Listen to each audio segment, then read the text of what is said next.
So what's on your all's minds? Or do you want to? I guess we could start with just how we recently had the first lunch with Leper on Tuesday.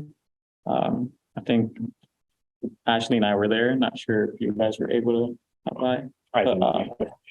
But yeah, I think that was very beneficial. It was fun. It was. Yeah. And just like, what was your experience at the lunch with Leper? Well, it was a good experience. It was a great experience. They tell me we had about 300 people. We went through 300 boats there. But interacting with students is something that really has just been kind of the basis of my career. When I was a student, I started out being involved in student leadership positions and student government in a different way, and it was structured differently at the institution I went to. And so my first jobs were I was working in residence halls on campus. And so I've always worked in student affairs. So interacting with students has always been part of my experience. And so it was good to get to know some of our students and to hear some of their stories and just do that kind of in a organic way that just got to learn about some folks, and some folks asked me some questions. So it was great. I look forward to doing it more. Yeah. How do you think it went? Yeah, I only stayed for about 40 minutes. I had a meeting with Tina Hoxley. Yeah. We can talk more about that Okay. later. But yeah, I think it went good. Good. That was probably our most engaged tabling event. It was like lunch with Leper, and then it also perfectly aligned with our student alliance and CAP tabling. So Good. yeah, I think we made a lot more new connections. The food was pretty good too. Yeah. Hi, I'm Chow. I'm Chow. new to Student Alliance and I'm operation director. I'm Chuck Lepper. I'm the college's new president. So we're both new. Not sure if you would know since I'm pretty busy, but do you think another lunch with Leper would happen this semester or next semester or? I don't know about this semester because it seems like we're so close to the end of it already. If we can find time, certainly I'm happy to do that. I think we should be doing those things frequently and often. And so I think that, the unfortunate piece of it was I got here in mid-January. And so we didn't get to plan dates out far enough in advance. So maybe, hopefully we can do that better in the fall. But we can certainly look to see if there's another opportunity. I'd be happy to. Yeah. I think just events like that are important since it brings attention to your position and to students, Student Alliance and CAB. So yeah, We're happy we'd to. love to see more of it. But I think, beyond that too, I think it just brings a sense of community. Yeah. And we are a community. And so it's nice to be able to do those things again. Yeah. I was just about to say that. Yeah. Like the most memorable administrators and teachers I've had over the course of my academic career have been those who have wanted to be a part of the community. Well, So I appreciate the lunch with Leper. I'm sorry I didn't make it. oh no, we'll have more. So Yeah, more things like that are Yeah. encouraged. yeah. But I think, that I see that as part of my role is being engaged with students and being visible on campus and being at campus events when I can be. That doesn't mean I can be at most of them or all of them, but certainly when there's an opportunity, I like to do that. Yeah. And to your point about it brings the sense of community, we've heard before that we're a community college, but there's a lack of community. And I think that event showed that we do that. There's actual conversations and laughter. It seemed like everyone was getting along. Yeah. There's a photo booth. Everyone was taking pictures. They didn't even know each other, but they were taking Oh, pictures. how fun.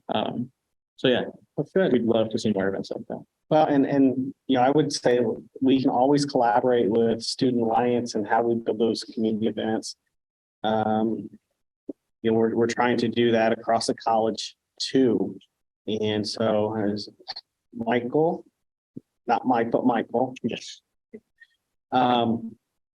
said that, it's good to be able to get to do those things, but I would love for us to get to the point where we have a group of, the community or the college community, which is faculty, staff, and students in my mind and others, go to things like our basketball team and other athletic events and vice versa and other examples of that. But, you may or may not know our women's basketball team is going to be competing in the national tournament over in Port Huron this week. But I'm not sure how many of us know or knew that and knew how well they were doing prior to that time. So I think that's part of that school spirit, part of that community and building those things. That's where we can all collaborate to do that. Does anyone on Zoom have any comments about Lunch with Leper or anyone here? I mean, to your point about the women's basketball team, that's really cool. Yeah. As a first year, I had no idea we even had sports teams here. Oh, we do. So we have men's and women's basketball, golf, men's and women's golf, I believe. So does anyone know for sure? Sounds about right. Hold on. Hello. And we're bringing men's and women's soccer on board, or we just did that this year, I believe. So there's, I think, about 7 sports that we participate in as a college. Nice. No, in my meeting with Tina Lopez on Tuesday, we talked about, since we've heard there's been a interest in intramural sports, we talked about potentially bringing more of that, and it's an ongoing conversation, but Tina and Ashley will talk more about that, and hopefully we'll see more intramural sports and just more sport engagement in general. Well, I would love to see that happen. And but beyond that, are there other ways that you think we can build community on campus? We had that event earlier this week. What was that, Tuesday? Yeah. And then are there other things that you all? I think that this isn't really an event, but these town halls, Yeah. these give students the opportunity to speak about whatever, Sure. and without any filter mostly. Yeah, last week we had maybe around, well, not last week, but last town hall, we had maybe around 15 or 20 people. Oh, good. But they came because we mostly told them, we were like, you should come. And I guess we want to see it to be less voluntary rather than we have to tell them to come. But yeah, when they were there, we allocated around $19,000 for festivals and events. Oh, nice. Nice. Yeah, it felt good to give money to events in which there's going to be student engagement and all that.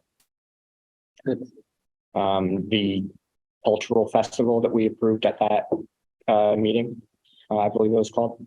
Yeah, I think that's going to be a big community event. I'm excited to see how that turns out. And then to kind of piggyback off of something we said earlier and Alex's point here, I think that once we get a finalized name change from Student Alliance to Student Government and people have a better idea of what these meetings are, I think it's going to increase turnout substantially. Because I think that there are a lot of people who are interested in getting into student government and, feeling like they're having an impact on the community and the community college. But I think that they're confused as to the fact that Student Alliance does that. Right. So I think this will be good. Good. Yeah. The events that you have planned in the cultural fest, are those for next year or are they still for the semester? yeah, the cultural festival is next month. Next month? Oh, okay. Yeah. What day? Do you know? I think the 12th. Of April? I could check real quick, but yeah, at our last town hall, we allocated $10,000 for that festival. It's more money than they received last year. So they're expecting around 400 people or Right. more. Yeah, and then I talked with the president of the organization Fujita, and we're planning to get student government and student alliance more involved into that festival. I had a meeting with her on Tuesday. I just want to help in that. Sure. I really like culture. And I think it's a good way to spread awareness and just get more engagement. It's part of the college learning experience. It's part of, the strength of our community is having, different cultures and different beliefs and different viewpoints and all those things that just really enriches the community that we have. Dr. Lepper, I know you mentioned you're from Utah City, correct? So Not originally. not originally, but you used to work there or something. Yes, I just moved here from Salt Lake City. Salt Lake City. Okay, my bad.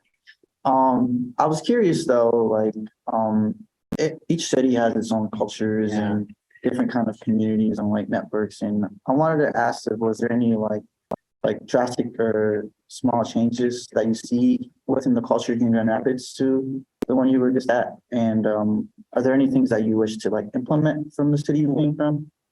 Yeah, well, I would say there are quite a few differences. I don't know how some of them are significant, some of them maybe are less significant. So I would say from just a higher ed perspective, the structure there is very different. 80% of the population of Utah lives within 30 miles of Salt Lake City, so it's very densely packed into that area, which is different than Michigan, where you have different population centers like Kalamazoo and Saginaw and the Detroit area, of course. And so we had a very tight market in terms of competing for students because the 8 universities in Utah were not too far away. Yeah. Many of them, or majority of them. There is one private liberal arts college in the state of Utah. So something similar to Aquinas, there was one of those. And we were the only comprehensive community college in the state. And so there was a 2-year institution. It's called Snow College, but it's residential. They offer a few 4-year degrees. So that's different. But I would also say it's different in that, as you may know, the headquarters for the Church of Jesus Christ of Latter-day Saints is there. Yes. And so sometimes people refer to folks who are members of church as Mormon, which is different than here, and they have different beliefs and different value systems, not in a good or bad way, just different. And I think there's different expectations from a cultural standpoint. And one that comes to my mind is that one of the premises of the church is that you go your own way. You make it on your own. So the state doesn't historically believe in a large federal government.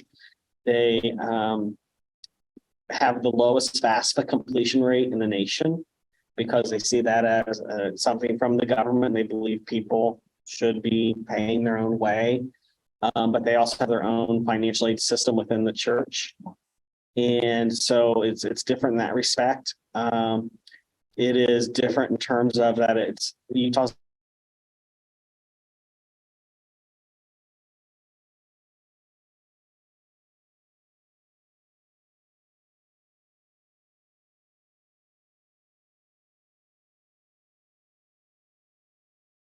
night. My husband was commenting that when we go into restaurants, we see more tables for like 2 or 4 than we see for 8 or 12. Because if you went out with your family and you needed a larger table.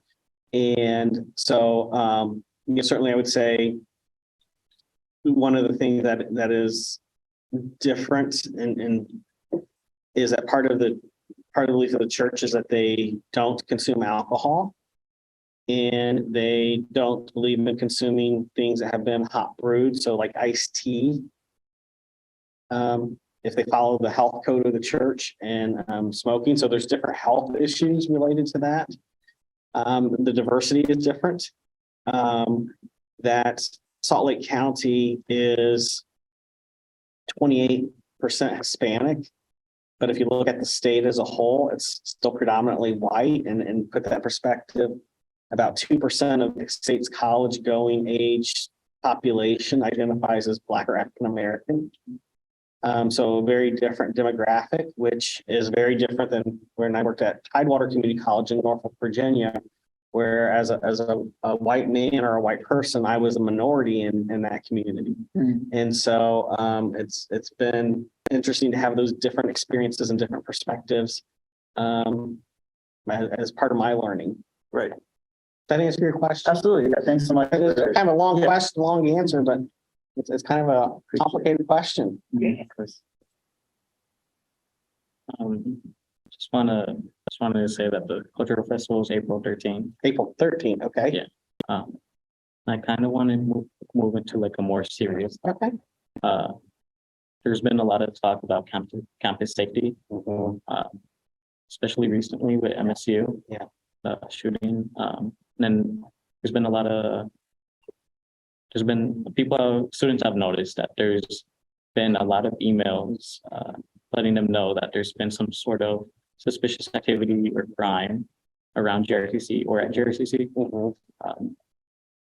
Yeah, and I just wanted to know, obviously there has been talks at the higher level of faculty, but is there anything specific you can share? Sure. Well, I think a couple things, and I think I would ask your help on this because you're absolutely right. This is an absolute critical issue that we talk about as a college and as a community. We will never be able to guarantee anybody's safety. And we're just like any other place that you go to, the movie theater, the mall, your own neighborhoods, any, events that you go to. As a public institution, we are open to the public, and we receive funds from the public, and they have rights to be here. I think that some of the things that I would share and ask your help with is just to remind folks to be vigilant, to remind them that we're not in this bubble. Sometimes we feel that safety because some of us know each other or we're here daily, are at familiar places. We let our guard down a little bit. Unfortunately, we can't do that. That's not the reality of the world that we live in. So I would say ask and encourage folks to continue to be vigilant. If they see something that's suspicious or odd, err on the side of reporting it as opposed to not reporting it. And I know that you've heard many of these messages before. Part of where I would say, Alex, your question specifically about the notices that students receive, there's federal law that regulates that we have to comply with. It's called the Clery Act. And kind of the history to that is that there was a student who was murdered on Lehigh University's campus in Pennsylvania. The college knew or should have known that there was kind of a presence of danger in that circumstance, and they did nothing to notify the community. So the federal government has a law, it's called the Clery Act, named after Janine Clery, that requires us, when there are certain types of crimes that happen on our campus or on property that borders our campus, that we have to notify the campus community of that so that they're aware, so that they become extra cautious or maybe more diligent or more mindful that we're not immune to those things. So we do that as a precaution. Sometimes we do it when we don't need to by the federal law, but it's the right thing for us to do to let folks just know, like, hey, here's a heads up. This has happened near us. But it tends to be for things that are more serious in nature. It's not a stolen backpack. It's not, it usually doesn't involve theft or break-ins, or those things are some very specific categories that rise to the level that we have to notify students of that. And that's why you get the emails, because we want you to be safe. And we want to remind folks to be mindful that, unfortunately, we do have things that happen in our community and around our campus that is part of being in downtown setting. It may be different out, in a smaller, rural town where there's less people, but that's part of the realities of us being an urban downtown campus. Can I say something real fast? Two things kind of struck out to me about the public safety situation, and everything that you just said, I completely agree with. Another interesting aspect of our security email notification system that you can think about is I don't want to think about the fact that potentially some of the safety issues might be being perpetrated by students, but it's a possibility. But knowing that a system that's notifying everyone is in place, that makes it deters crime as well. So if it's a student who has access to that same feed, they know that they're being watched, and that's important. I think the second more prudent thing I want to say, that was just more of an aside. I recall hearing something about my sister's college that I thought was interesting. That is potentially another step we can take to make the school feel more safe. That I'd like to propose, and it's either through volunteers or the on-campus police force. If you look at the crimes that at least I've seen notifications about, the criminals are targeting primarily isolated individuals, single people, not groups. If possible, we can establish for people who feel unsafe, maybe walking to the bus stop or to their car at night, an arrangement to have somebody walk with them to their car or some such, either, like I said, a campus police officer or a volunteer from the community, member of Student Alliance, to make sure they're not alone and to make them feel a bit more safe and to deter people from targeting people who are alone. And I think that if that's an option for us, that might be worth looking into. Well, and you're absolutely right, Michael, is people should always, whenever possible, be in small groups or pairs, because it is that risk of being an individual that makes you more susceptible. Yeah. But also, I would say, and I'm looking at Lina to confirm this, but we have a safety escort program already on campus Nice. that people can call dispatch and ask for those things to happen. All right.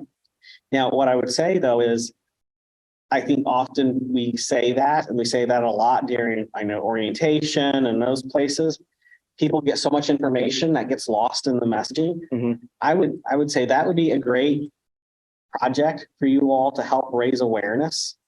And it's something very tangible that you can do to say we've notified students. You could potentially work with Lina and facilities. And I know one campus I worked on, student government took that on, and they made decals that went on every campus door. And we may have those in many places already, but that was part of their campaign to raise awareness, because it is a resource that students should be using if they feel unsafe or in a situation where they need to walk alone, particularly at night, that it's something they should do. So absolutely. I think that I agree with you. I think that raising awareness to that is going to be very important for us to do. Yeah, I think that awareness is really the issue. JRCC has a lot of programs and resources, but a lot of students don't know about them. Yeah. Like the escort program, I only heard about that once this semester, and it was in the very beginning. I've never heard about it. Yeah, it's just an issue with all facilities and departments, like our student government or student alliance. A lot of people did not know we had a student government on campus, or the pantry, the snack. Right. A lot of people don't know we have that. The free counseling. Yeah, it's just an issue of awareness. I think starting this semester, and then for sure next semester, we just have to work and plan on how to bring awareness to those issues. And you have to keep, and we all have to keep saying it. Yeah. It's not messaging that should happen once, or if it happens once, people will remember. So, continue to keep those messages front and center. So the students know. Mhm. Dr. Leopard, were you able to mention the Student Safety and Security Forum that we have planned for Tuesday? I next was not able to do that yet, but Okay. would you like to share I that would with them? love to, yeah. So Chief Whitman, the campus police chief, and I are hosting on, let me pull it up on my calendar. Tuesday from 1 to 3 p.m., a student safety and security forum to talk about this stuff and to help get the word out about these concerns. And also to share how students can make reports when things are emergencies, which would be to call campus police. And then when things are kind of like, don't sit well in your guts and are a little bit like suspicious, then you can always let campus police know. But I also chair a group of people who assesses threat levels and like gathers that kind of information as well. And so, yeah, Chief and I will be doing that 1 to 3 in the Raider Grill on Tuesday. It's on Raider Connect. Students got an email yesterday. Every student got an email about it yesterday. And it's on social media and all that kind of stuff too. So help us get the word out. There's food too. So And I think something I would say, thank you for that. Why not Yeah. that? I would also say just some things to know about us from a facility standpoint is that every one of our classrooms have doors that lock.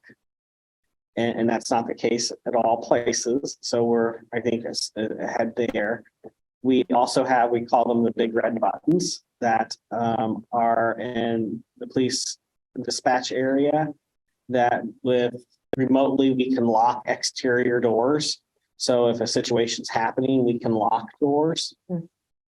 I know one of the questions has been that I've heard is why don't we just lock all campus doors all the time? And I'm not a public safety expert by any stretch of the imagination. And there's very different opinions on that from experts in the field. I will tell you one of my concerns as a non-expert. I think through the scenarios that if an active shooter were on top of ramp A, where are people going to run? They're going to run into the walkways. And if the doors are locked to Finkelstein or to the student center or to the field house, then have we created an even more complicated or even a more higher risk situation by locking doors? And in most cases where there have been active shooter incidents on campus has been someone who has a legitimate reason to be there. Now, that wasn't the case in Michigan State. But in most cases that we've seen around the country, it's someone who belongs within the university or the college that would have had access anyhow. So I don't know the answer to that question, but that maybe I'm sure something that's been on in your mind and the questions that you've heard too. But we have the ability to lock and unlock doors by individual doors, or we have one big button that we can lock all of them at once too.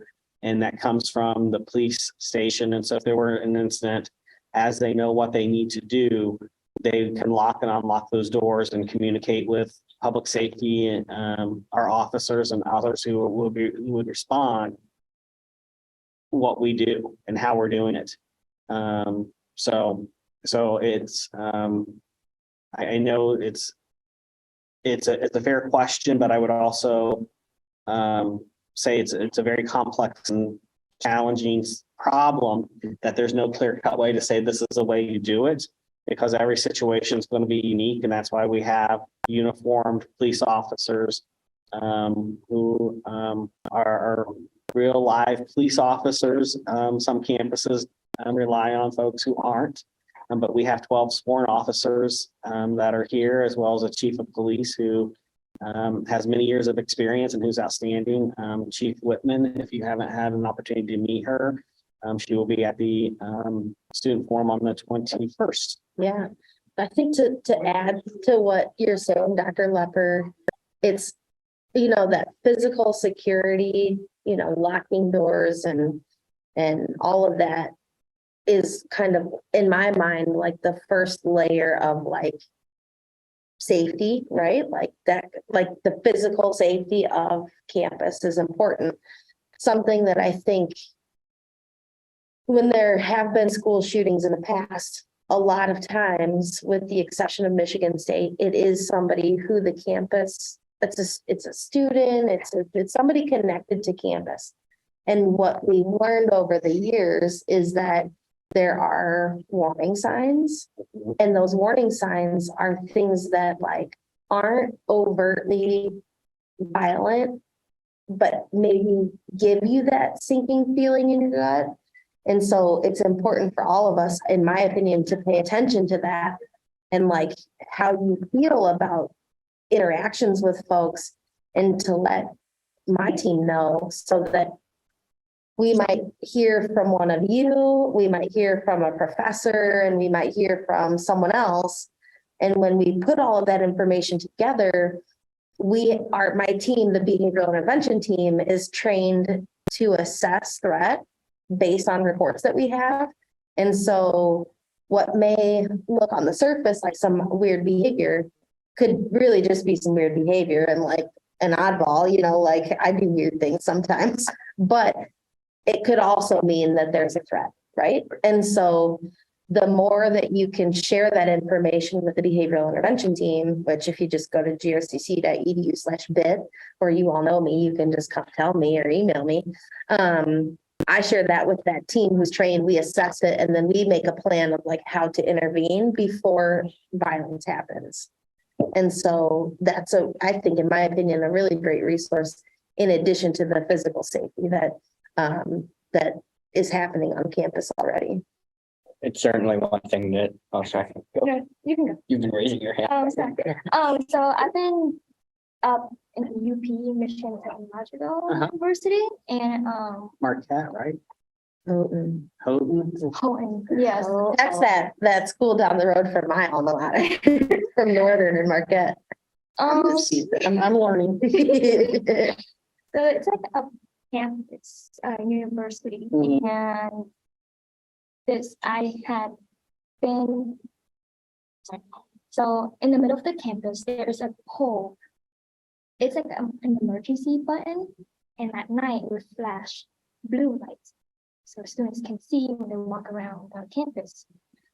If they feel unsafe, they can just come and press that button Mhm. and it would notify the police department, or in an emergency concern, like students want to speak to somebody who is not around their area. Right. So I think that having a pole, like a button, an emergency button like that, in front of the student center, can be RJF, or mostly where students are walking past by, or where the bus station is at, Mhm. those areas.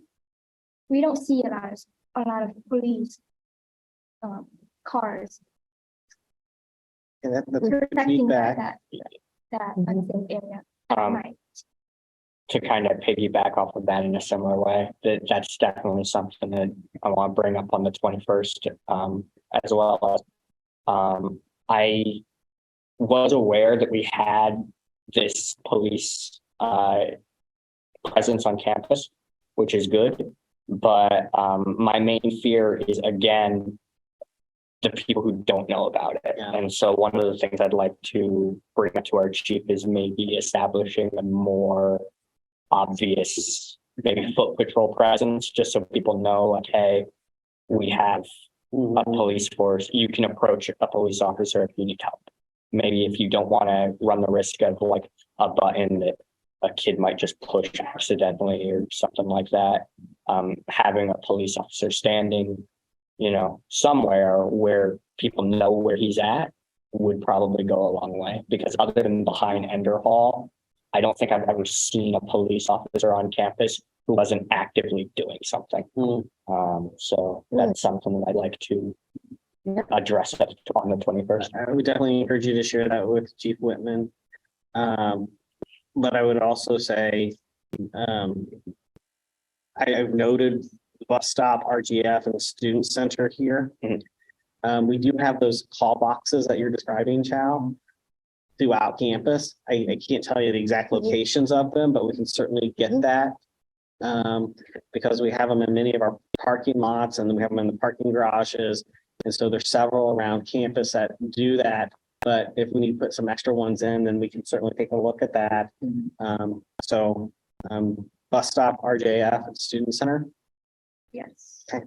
Good And feedback. behind the meeting hall with the back.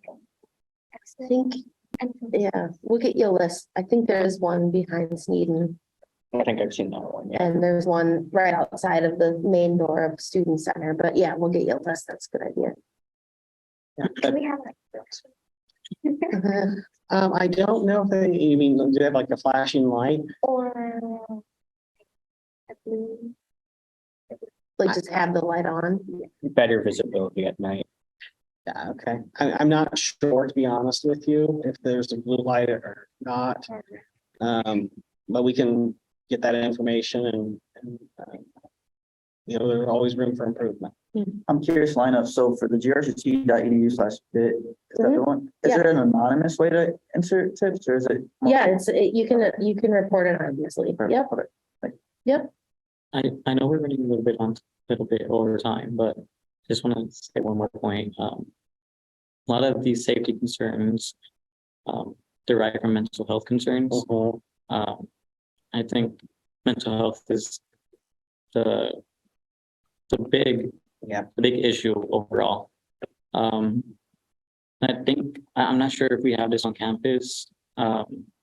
This is just how I feel in general. This is my belief, but a lot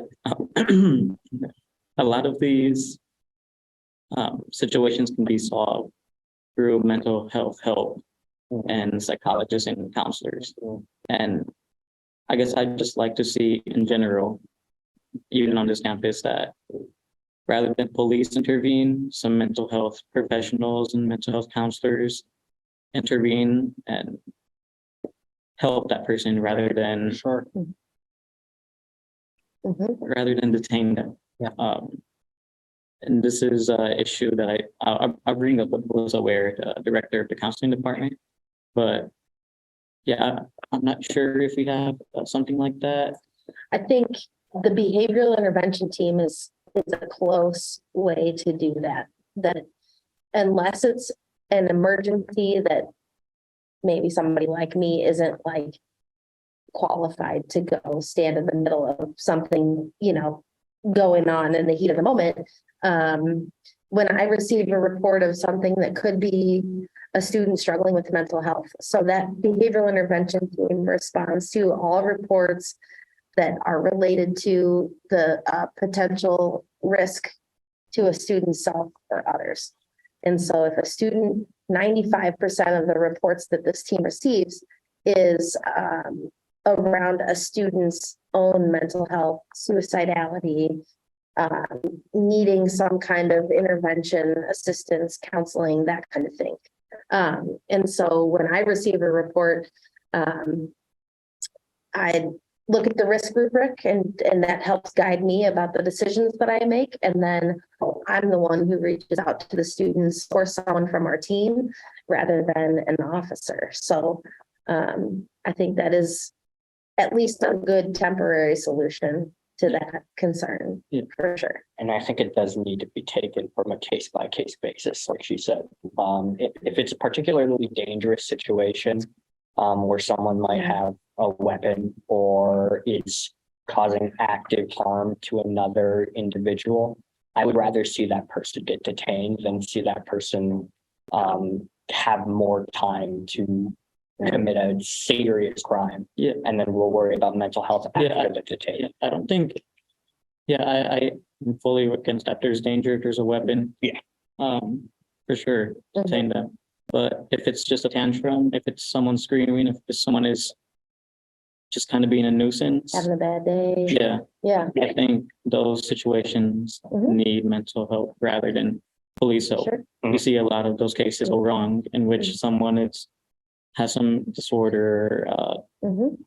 and they get detained and then they get their entire life ruined. So yeah, if there's a clear and present danger, Mhm. yeah, but if it's something that can be handled Mhm.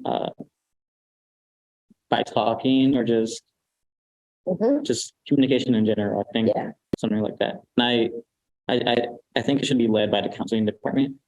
an effort like that. Hmm. And I think it just goes to the greater issue of it might be a funding issue with the counseling department. Melissa only has herself and who else? Eric, Andre, yeah, working at the moment. And I talked with Tina Hotz about this on Tuesday. Mhm. Yeah, we plan on elevating the counseling department even. Yeah, yeah, absolutely. I know. Correct me if I'm wrong, but aren't you guys trained specifically in de-escalation? Or not? I am, Okay. yeah. Is your team? Several of them are, yes. My concern is that mental health is an extremely broad field. And there are tons of things that our counselors up on the third floor specialize in. And I think that specifically people who are good at de-escalating situations should be dealing with that particular issue. Yeah, and Yeah, then, they are, yeah, yeah, they're great. I also think that de-escalation is different than being professionally trained in mental health. Yeah, absolutely. But Yep. so I think it should be both. Yeah. Trained in de-escalation and being trained in professional Mhm. mental health. Yep. So, Yeah, definitely. sorry for No, going no, over time. no. What else? Um, I have just a thought or opinion for you. I think certainly like when we have people that are anxious or depressed, we're like, oh, go to counseling, or oh, go take these drugs. And I think it's important to look at like what is really effective and like going through these, if you go into depression and maybe I know you mentioned you're from Salt Lake City, that's it, Salt Lake City. Salt Lake. And it was there's a lot of Mormons and it's a huge faith population. Maybe like looking at like is a lot of more faith-based like counseling or faith-based help is there, and if it's effective. There's probably, again, I don't know that there's certainly support structures there, or structures that are intended to be support structures. But I wouldn't say that means necessarily licensed mental health counselors. So you may seek someone out in the way they're organized, they're called wards and stakes. So you may, and there's a bishop that's appointed. So 3 men within a stake are appointed to be a bishop, and they share the responsibilities, but they're not necessarily licensed health counselors, mental health counselors. They may be an accountant and a school teacher and an IT person. So I would say that, but that's certainly something that I think we can look at from a resource perspective. And I would say that, to paint that picture more clearly, Utah and Idaho, the Intermountain West has the highest suicide rates and highest depression rates in this country. And some belief is that stems back to expectations from that faith. And that's not me passing judgment on that or being critical. That's others' assessments to that. And so I don't want to be unfair or say that paint that belief with a wide brush, because I'm not that knowledgeable about it, but there's some belief to that. But I do think that there are other things that we can do, and I've asked Dr. Hoxie to take a look to see how we can provide more resources to students. One of the models that I personally have liked and that we used in Utah pretty extensively, because mental health is an issue everywhere in this country, and particularly post-pandemic. Everybody has lived through a traumatic experience. There are a couple companies out there that work with college students specifically. And what I like about the model is they may hire, let's say they hire the 5 of you to be peer counselors. And they would train you, and then they would pay you, and you would do that virtually or by telephone. But you wouldn't necessarily do that with GRCC students. You may do that with students in Florida or Iowa or Kansas, so that you have similar life experiences and are kind of going through the same things, that it's peer-to-peer counseling. And without it being a counselor, because most people just need someone to sit down and talk with. Someone who's trained, not necessarily has a mental health expertise, but there are some people who do. And so it really starts to create this kind of two-step system that, you know, if you want to just reach out and say, hey, Ashley, I need to talk to someone about the stress I'm experiencing in college, that really isn't a mental health issue. That's a life issue. And we all experience stress, and that's normal. And we just need often someone to talk through those things. Or, you know, maybe I reach out to Michael, say, I don't feel like I fit in. And Michael can say, yeah, you know, I went through some of that my first year too, and I got involved with whatever, or here's how I found that. That it's more that advice giving, and differently than a real mental health issue, like schizophrenia or clinical depression. And those things are real medical issues, as you all know, that need an expert. And so sometimes it's just a matter of connecting folks with the right resource too. One of the things that I find particularly interesting about this whole concept, and this is kind of broader, I guess, but one of the trends that I've noticed is the accessibility to mental health services in America as a whole has increased substantially in the past 20 years. Yet mental disorders, the suicidality rate, the depression rate has increased dramatically, not decreased. So there's an underlying problem that's not being addressed here. And I'm curious I've always been curious to see what the problem with that was. I think it may revolve around stigma. Yeah. And having to face destigmatization, Mhm. especially in cultures and ethnicities. I gave this example before, but like in Latino cultures, there's a lot of like machismo in men, at least. But yeah, just be a man, don't talk about feelings. Mhm. And a lot of that deters people from actually reaching out, being diagnosed, getting help. Mhm. So it's just being able to talk to someone, letting it be known that there's resources. And I plan on talking to Pooja more about this horticultural festival, but I think it's important because it would be important to highlight mental health in the beginning or the end, since a lot of these cultures face the same problem, machismo, and a bad stigma again on mental health. I don't want to take up all your time, but I'm happy to answer any more questions. It's your meeting. So if you want me to stay, I'm happy to stay. If you want me to exit stage right and do your business that you planned for today, then I'm happy to do that as well too. I guess we have one more question. Okay. Do you have any specific projects or plans that you'd like to see or that you are planning on completing next semester? Next semester. Wow. Sure. A couple of things I can tell you that that we're working on as a college is that we are looking how to, well, I'll start with a couple things. One is I'm looking at Lina. Lina and a couple other folks are going to be having conversations around what does equity, inclusion, and diversity mean at GRCC. And I've asked for them to also think about adding B on there for belonging.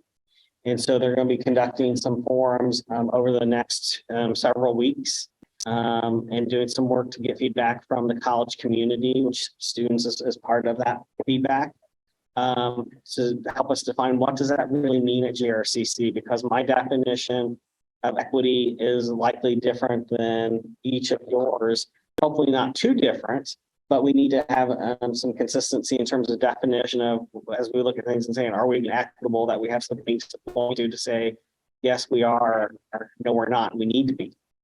So that's one thing that's going on. The other thing is we're starting to work our step, really kind of a second step in our strategic plan. So the strategic plan was approved before I got here. But in some ways, we kind of pumped the brakes a little bit till I got here. And so we're starting to define what some of those goals are and how we're going to achieve them. And I'm presenting that to the Board of Trustees over the next few months, who approve the original document. The other thing I would say that we're working on, that I would see as major projects for the college is we're going through the reaccreditation or the affirmation for accreditation process. And so you probably have heard we're accredited.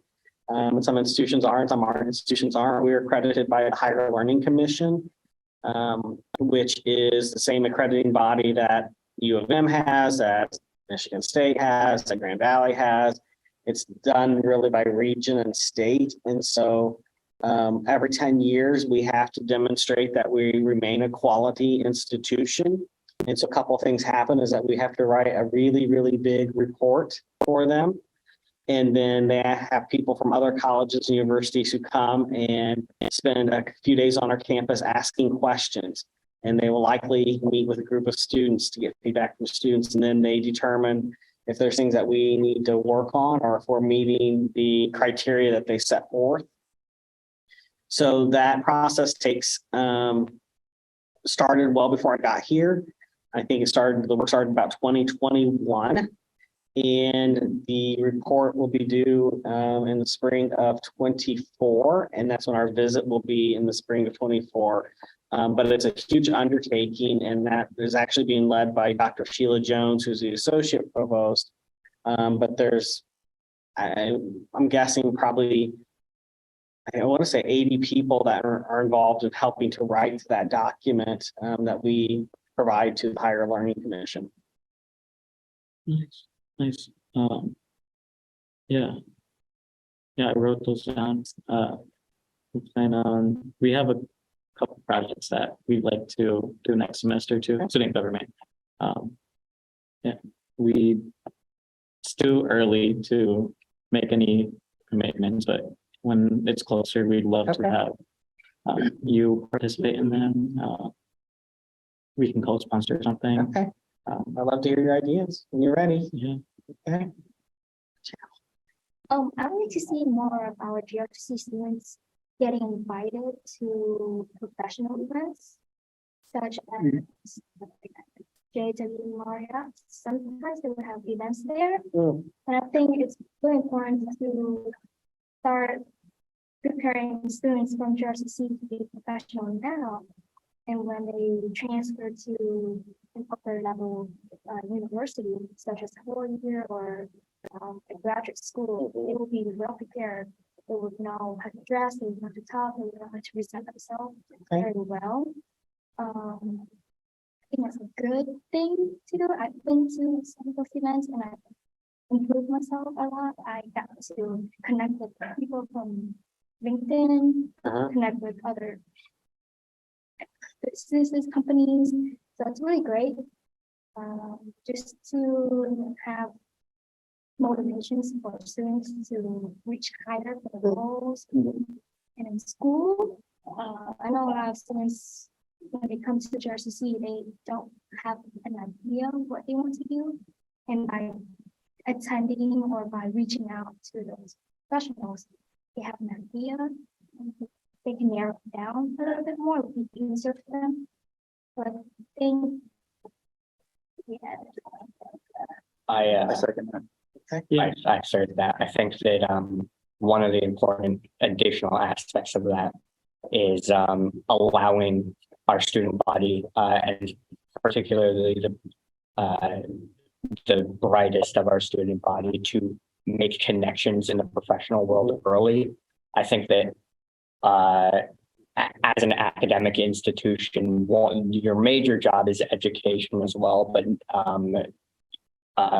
networking is such a large portion of determined success in one's academic career. And I think we should be nurturing that. And I think that it's good as well for the whole Michigan community, because it also puts prominent members of different fields in Michigan in contact with some of the more rock star groups of the younger generation. And we can certainly take a look at that. The one thing that we would need to play out is how do you do that in a way that impacts a large number of students?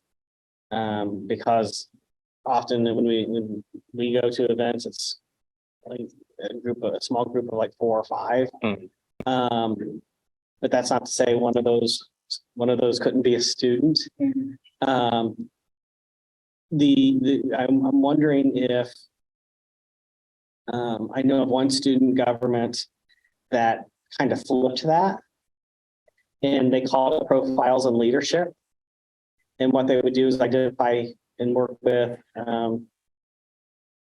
Lina, my office, whoever, and say, we would like to have someone come in and talk about IT, and then try to identify someone from the IT industry to come in and talk about their career path, talk about their leadership style, talk about what they've learned along that way. And usually that organization, they would provide dinner or lunch, and that person would come in and present and take questions and connect with students in that way too. So you could get more students engaged and interacted. And we have those networks as an institution to be able to reach out to folks and say, our students would love for you to come and talk with them about X. And I would say 99% of the time, those people are thrilled to come and speak.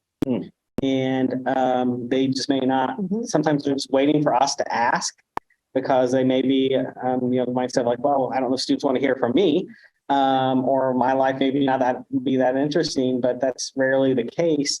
And sometimes those folks are just really waiting for someone to ask them to do that, and they're happy to do it. If that's something you guys want to do, I think that's like super doable. Like we could easily. I think it's very fun. Yeah. You get dressed up, you get to.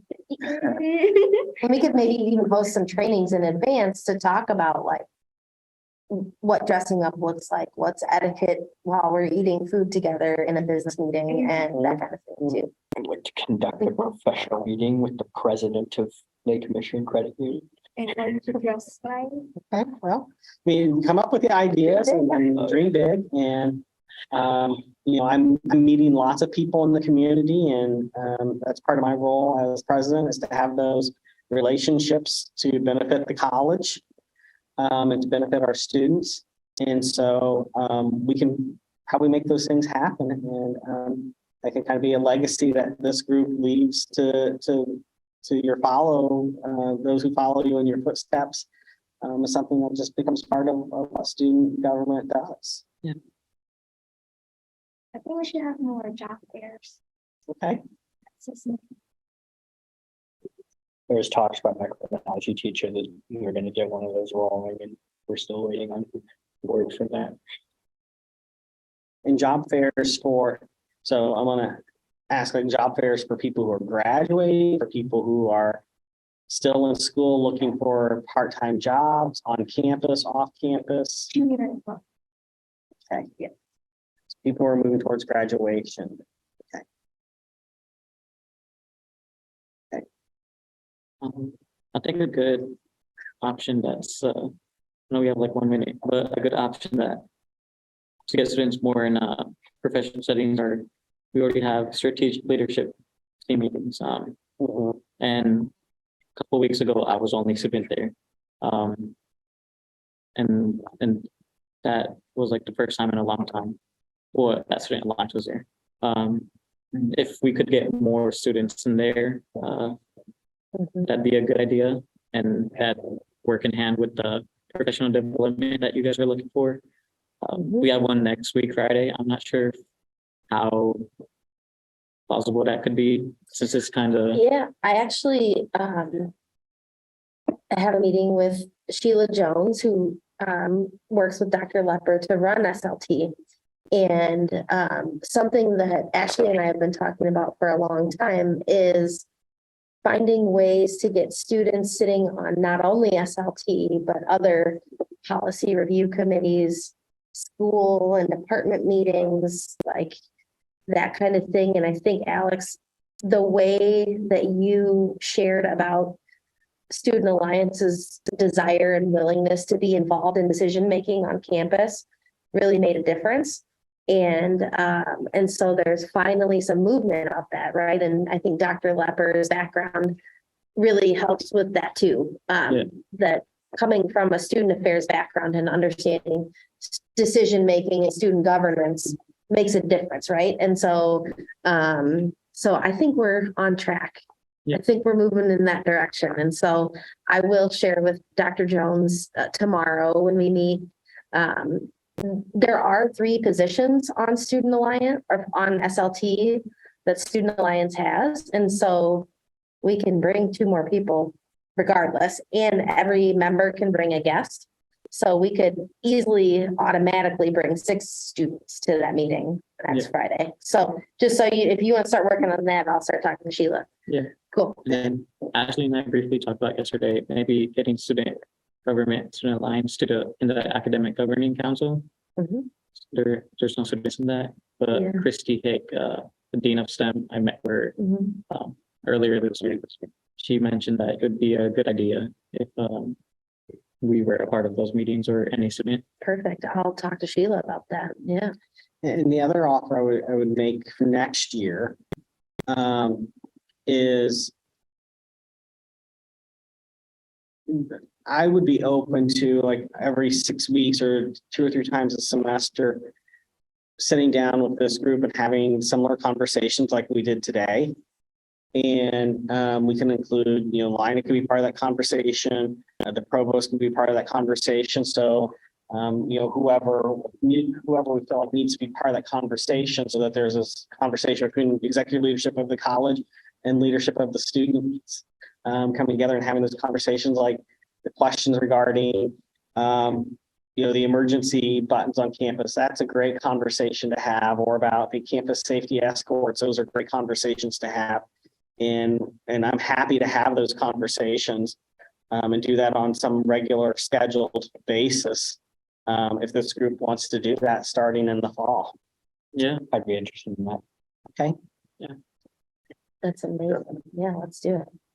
So I'll talk with Amy, and if you, Lina, can start to map out some dates Cool. and times that works for everybody's calendar, and let's get them on people's calendars now. Love it. We could maybe pick the topics down the road. Yeah, Cool. sure. But just, getting them on calendars. That's a good idea. Cool. We're a little over time, Okay. but this was a good conversation. I didn't know what to expect, but I mean, I think we learned a lot. Okay, good. Well, I've enjoyed it. That's like, good for Thanks coming. for joining us online. Thanks, Thank you. thanks for coming by. Good job, everyone. Bye.